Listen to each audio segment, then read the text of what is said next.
Welcome to the Slop Farm. Enjoy the video. You start by opening Google Drive and locating the folder you want to share. This puts you right where sharing begins. Click the folder once to select it, then right-click or tap the three-dot menu and pick Share. Once the dialog appears, pause to decide who needs access and why, because that choice drives the permission level. Make sure you're signed into the correct Google account before proceeding, so sharing settings apply to the right owner and avoid accidental exposure. Next, you add people and choose permissions. This controls what they can do. Type each email or Google group into the Add People field, then pick Viewer, Commenter, or Editor to limit edits. If you want recipients notified, leave Notify checked, otherwise uncheck it to avoid emails.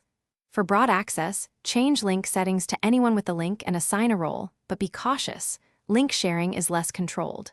Once set, double-check the role labels to prevent unintended editing or deletion. Finish by clicking Send or Copy Link, then distribute the link through email or chat. Once done, verify access. Open an incognito window or sign into a test account and follow the link to confirm the expected permissions. If someone reports request access, revisit the share dialog and ensure their email was added or the link role is set correctly.